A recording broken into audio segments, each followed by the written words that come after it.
नमस्कार दोस्तों, एक बार फिर आप सभी का स्वागत है मनोज फिल्मी पॉडकास्ट में। बॉलीवुड एक्टर राजपाल यादव के मामले ने फिल्म इंडस्ट्री को एक बार फिर सचेत कर दिया है। अभिनय ही काफी नहीं, निवेश भी उतना ही अहम है। राज कपूर, अमिताभ बच्चन और शाहरुख खान जैसे कलाकारों का जीवन एक मानक है, जिन्होंने अपनी कर्मठता से अभिनय और अर्थशास्त्र का संतुलन बनाया। दोस्तों, वीडियो में आगे बढ़ने से पहले प्लीज मेरे चैनल को सब्सक्राइब करके बेल आइकन को जरूर प्रेस कर दीजिएगा। तो चलिए दोस्तों, वीडियो को शुरू करते हैं। राजपाल यादव के मामले में फिल्म इंडस्ट्री के दो रूप देखने को मिल रहे हैं। जिस बॉलीवुड के इतिहास में परवीन बाबी जैसे कई सितारों की गुमनाम मौतें और मीना कुमारी जैसे आर्थिक तंगी के कई दर्दनाक किस्से दर्ज हैं, वहां राजपाल यादव की मदद के लिए तमाम कलाकारों और फिल्म से जुड़ी संस्था का सामने आना प्रशंसनीय पहल कही जा सकती है। गुजरे दौर के भारत भूषण जैसे चमकते सितारे का किस्सा मालूम है आपको? आखिरी दिनों में उन्हें सड़क पर फटेहाल भटकते देखा गया था। या कि सुपरस्टार अमिताभ बच्चन पर 90 करोड़ के कर्ज की वो नींद उड़ाने वाली कहानी याद है? उन्होंने किस कर्मठता से खुद को उबारा। आवारा और श्री 420 जैसी फिल्में बनाने वाले बॉलीवुड के सबसे बड़े शोमैन राज कपूर भी कभी भारी कर्जे में डूबे थे, तो शाहरुख खान ऐसे एक्टर साबित हुए जो बिलियनियर होकर भी कभी आर्थिक मामलों में नहीं फंसे। राजपाल यादव ऐसे पहले कलाकार नहीं जिन्होंने कर्ज लिया या हालात के मुताबिक आर्थिक तंगी के शिकार जान पड़ते हैं। फिल्म इंडस्ट्री ऐसा कामकाजी क्षेत्र है जहां पैसों का लेन देन आम है। कला और प्रतिभा का अपना अर्थशास्त्र होता है। निर्माता, निर्देशक या अन्य कलाकार अक्सर कभी बैंकों से तो कभी निजी कंपनियों से उधार या कर्ज लेते रहते हैं। इनमें कुछ अपने बिजनेस में सफल हो जाते हैं तो कुछ विफल।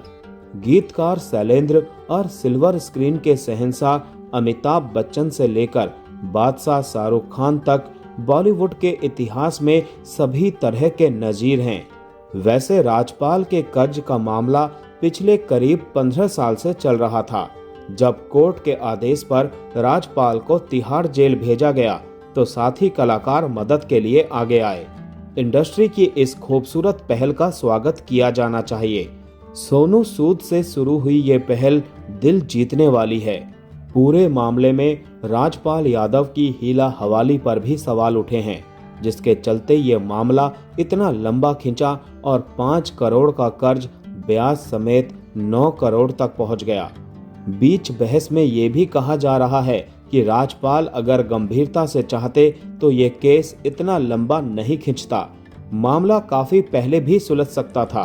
खैर, जो वक्त कमान से निकले तीर की तरह गुजर गया उसे वापस तो नहीं लाया जा सकता, लेकिन इतना जरूर कहा जा सकता है कि इसी फिल्म इंडस्ट्री में ऐसे भी उदाहरण हैं जिनसे कर्ज लेने वाले या आर्थिक तंगी से गुजरने वाले कलाकार प्रेरणा ले सकते हैं। बॉलीवुड के शोमैन राज कपूर का किस्सा सबसे पहले। सत्यम शिवम सुंदरम और मेरा नाम जोकर जैसी शौकिया क्लासिक फिल्में बनाकर सब कुछ लुटा चुके राज कपूर पर भारी कर्ज चढ़ गया था। पत्नी के गहने गिरवी रख दिए गए थे। मकान और स्टूडियो के अस्तित्व पर खतरा मंडराने लगा था। कोई उपाय नहीं सूझ रहा था, लेकिन वो राज कपूर थे। जितने बड़े कलाकार, निर्माता, निर्देशक, उतने ही बड़े उद्यमी भी। हालात के आगे हार नहीं मानी। बॉबी की प्लानिंग की। उतने पैसे नहीं थे कि राजेश खन्ना जैसे सुपरस्टार को बतौर नायक रोल देते या डिम्पल कपाड़िया के बदले किसी बड़ी हीरोइन को साइन करते। कम खर्चे में दोस्तों ने साथ दिया। प्राण ने महज 1 रुपया लिया तो प्रेम चोपड़ा ने 1 पैसा भी नहीं लिया। पैसे की कमी के चलते बेटे ऋषि कपूर को लॉन्च किया और नई हीरोइन डिम्पल को साइन किया।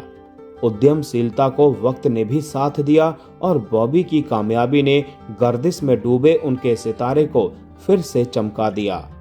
अब बताते हैं अमिताभ बच्चन की कहानी।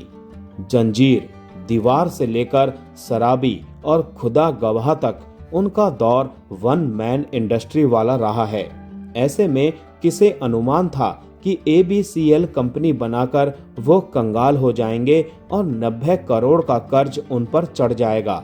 लेकिन वो अमिताभ बच्चन थे। अपनी फिल्मों में मार खाने के बाद खलनायक को पीटने वाला उनका किरदार मशहूर रहा है। अमिताभ कर्ज से मुरझा गए थे, लेकिन कर्मठता से मुंह नहीं मोड़ा था।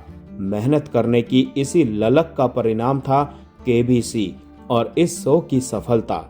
जिस सितारा के लिए 70 mm का पर्दा भी छोटा पड़ जाता था, उसने कर्ज से उबरने के लिए छोटे पर्दे पर काम करना मंजूर किया, क्योंकि अमिताभ को कर्ज से मुक्ति पानी थी, घर को नीलाम होने से बचाना था। KBC जैसे नए गेम शो को भी उन्होंने उसी शिद्दत से निभाया जैसे कभी जंजीर और दीवार के रोल किए। नतीजा, ये शो उनकी प्रोफेशनल लाइफ को पुनर्जीवन देने वाला साबित हुआ। अमिताभ के लिए KBC शो दिल का रिश्ता बन गया। 25 साल से भी ज्यादा समय बीत गया, लेकिन दिल के इस रिश्ते से वो कभी भी बोर नहीं हुए। दूसरे होते तो शायद उन्हें भी बोरियत हो जाती। KBC करने के साथ ही उन्होंने अपने पुराने दिनों के डायरेक्टर यश चोपड़ा से आगे बढ़कर काम मांगा। झिझके नहीं, ना ही अहंकार रखा कि उन्हें काम का ऑफर मिलना चाहिए। इस प्रकार अमिताभ बच्चन अपनी व्यवहार कुशलता, कर्मठता और अनुशासन से आज की तारीख में फिल्म इंडस्ट्री के सबसे बड़े टैक्स पेयर बने। समय समय की बात है, साल 2000 तक जिस कलाकार के सिर पर 90 करोड़ का कर्ज था, उन्होंने 2025 में 120 करोड़ का टैक्स भरा। राज कपूर या अमिताभ बच्चन के बरक्स बॉलीवुड के बादशाह शाहरुख खान के अर्थशास्त्र की कहानी सबसे जुदा है। आर्थिक मामलों में शाहरुख खान सबसे अलग है। ना कर्ज, ना तंगी और ना आर्थिक धोखाधड़ी, कभी इनमें से किसी भी मामले में वो सुर्खियों में नहीं आए। जैसे राज कपूर या अमिताभ बच्चन कर्ज लेने वाले कलाकारों के लिए एक नजीर है, जिन्होंने मेहनत करके अपना कर्ज सही समय पर उतारा और कामयाबी का शिखर फिर से हासिल किया। उसी तरह शाहरुख खान भी एक उदाहरण है, जिन्होंने अपने जीवन में अभिनय और अर्थशास्त्र का संतुलन बनाए रखा। शाहरुख खान फिल्मों के सबसे व्यस्त अभिनेता रहे। उन्होंने भी रेड चिलीज एंटरटेनमेंट कंपनी बनाई। स्पोर्ट्स प्रमोशन के लिए KKR IPL टीम के पार्टनर हैं। मीडिया रिपोर्ट्स के मुताबिक मुंबई के अलावा दुबई और लंदन में उनके प्रॉपर्टीज हैं। कई ब्रांड्स के एम्बेसडर रहे।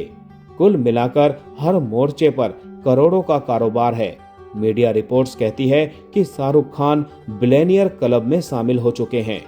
वास्तव में शाहरुख खान एक नजीर हैं, जो आर्ट और बिजनेस को समानांतर चलाने के लिए जाने जाते हैं। फिल्म की सफलता के साथ साथ भविष्य की सुरक्षा के प्रति सचेत रहना भी उतना ही चाहा। दरअसल गुजरे जमाने के ऐसे कई कलाकार हुए जिन्होंने केवल अभिनय किया, ये नहीं सोचा कि अगर फिल्में नहीं चली या बुढ़ापे में आय के स्रोत नहीं रहे तो दिन कैसे बीतेंगे। वीडियो की शुरुआत में ही भारत भूषण और मीना कुमारी का उदाहरण दिया था मैंने। भारत भूषण मुंबई में शानदार जिंदगी और आलीशान बंगले के मालिक थे, लेकिन प्लानिंग में संतुलन नहीं होने की वजह से उन्हें दुर्दिन का सामना करना पड़ा। बंगले बिक गए, मुफलिसी ने घेर लिया। अंतिम दिनों में सड़कों पर भूखे फटेहाल भटकते देखे गए। इसी तरह से जिस मीना कुमारी की अदाकारी की दुनिया दीवानी थी, जिन्होंने खूब पैसे कमाए, पूरे परिवार और रिश्तेदारों की ख्वाहिशें पूरी की, उसी मीना कुमारी को आखिरी दिनों में इलाज के लिए पैसे नहीं थे। पुराने दौर के इन जैसे कलाकारों की हालत देखकर ही बहुत से कलाकारों ने शाहरुख खान की तरह भविष्य के प्रति सचेत रहना जरूरी समझा और साइड बिजनेस में निवेश किया। आज सलमान खान, दीपिका पादुकोण, अक्षय कुमार, अनुपम खेर, रोनित रॉय, रोहित रॉय, सुनील शेट्टी, गुलशन ग्रोवर आदि अनेक कलाकार हैं जो फिल्मों में अभिनय करने के साथ साथ निवेश और व्यापार को लेकर भी उतने ही जागरूक हैं। इसी जागरूकता की कमी के चलते सन्नी देओल का जुहू स्थित बंगला बैंक के पास गिरवी रखा था, तो अमीषा पटेल श्रेयस तलपड़े, जैकी श्रॉफ और राजपाल यादव को भी आर्थिक मामलों का सामना करना पड़ा। तो दोस्तों, आज का वीडियो यहीं समाप्त करते हैं। मिलते हैं नेक्स्ट वीडियो में। तब तक के लिए आप सभी को tata bye bye, take care.